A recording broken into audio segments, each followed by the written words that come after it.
I'm Dr. Meghna Dikshit, and today I'm going to talk with you about how to make decisions. Today morning I was browsing through my cupboard.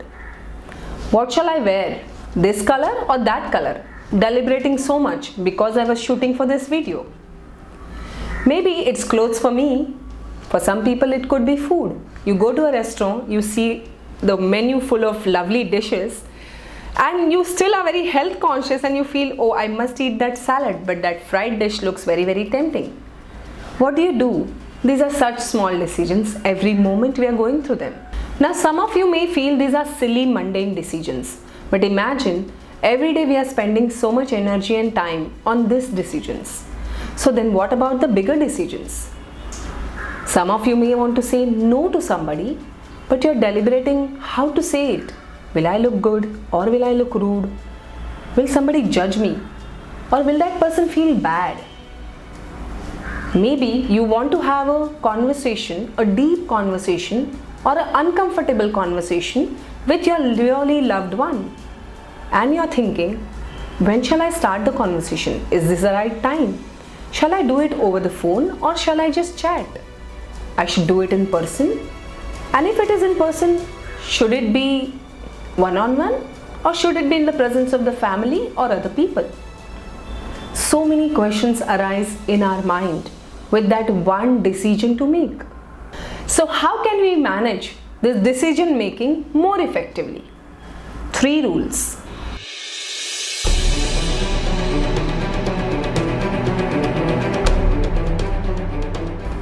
So I categorize my decision making in particularly 3 segments. One is small decisions. Could be what shall I eat, what shall I wear, things very, very small. The other category is the middle level decisions. The third category is the bigger decisions.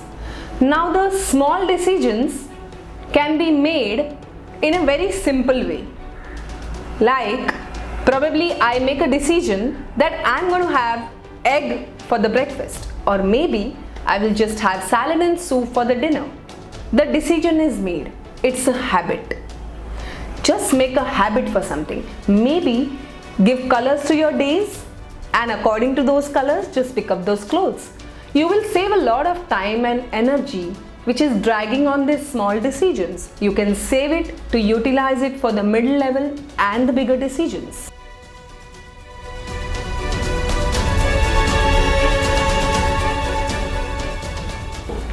How to make middle level decisions? Simple. Pretend that you're advising your friend. Just write down the problem and the choices you have, and how would you advise your friend based on those 2 choices.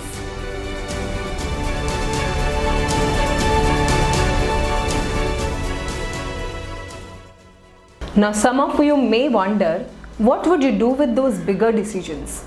Maybe you're sitting on them for 2 years, 1 year, 6 months, I don't know.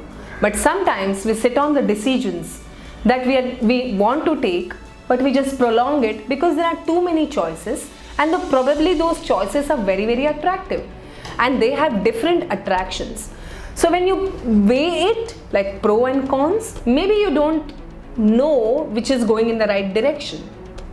In that way, for me, what works is setting up a timer. I give myself a certain period, a time. Now that I know that I'm sitting on it for 2 years or maybe 1 year or 6 months, I know that I'm not able to make that decision because various reasons. So if you look at it, it is counterproductive for you to make other decisions in your life because of that one pending decision. So just try it on. Try it on with the minimum expense of time and resources. And if it doesn't work, you at least know that you moved on one step closer to the next decision. You're saving on your time and energy for your future decisions rather than sitting on same place and being stuck.